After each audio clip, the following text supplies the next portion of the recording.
diagnosed, but anytime, even when it's scientifically diagnosed.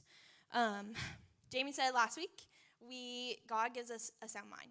And so a sound mind and the power and love and peace and basically the fruit of the Spirit is the exact opposite of all of these labels and all of these lies. And so the Lord did not create ADHD. The Lord did not create OCD. He did not create anxiety, depression, brokenness, illness, and disease, or fear in us. So why are we agreeing with these spirits over ourselves and jokingly claiming them over our friends?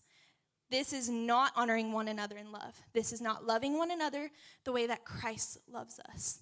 And so talking about loving one another as Christ does brings us into identity. Who are we? In order to speak life and blessing into each other, we have to know who we are. We have to know who Christ makes us to be and the words that he speaks into our life. So, again, in Pastor Aaron's sermon, he said, you bestow identity with your words. If you're agreeing in your heart, your thoughts, and in your words with anything that God does not speak over you, you'll notice that you literally struggle with it more.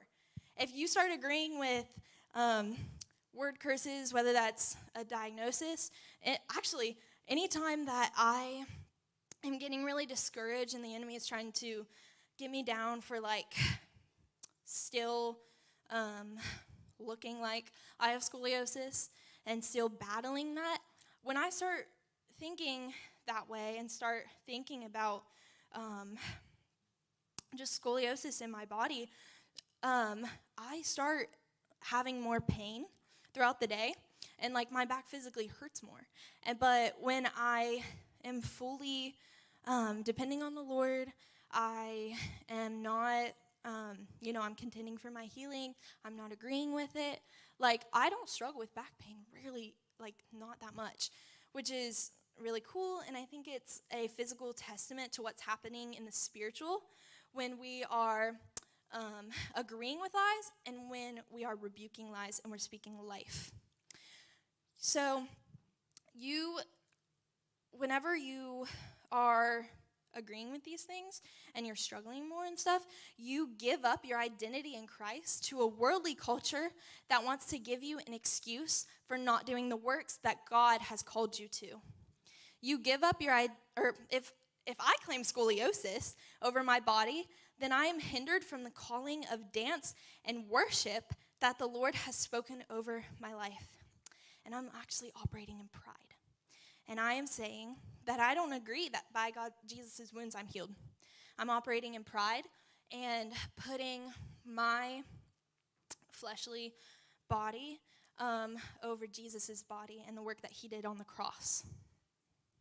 It's very rooted in pride, claiming lies and labels over yourself,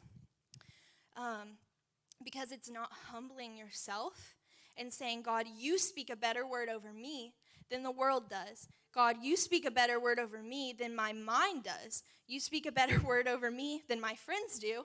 And you speak a better word over me than the enemy does. And so if we're not humbling ourselves and declaring good truth over our life, to the world that sounds prideful. To the world that sounds like, oh, she's so boastful, oh, I'm awesome, whatever, standing and saying these declarations to yourself. The world sees that as pride, but God sees it as humility because you are humble enough to believe his word over your life, over the world.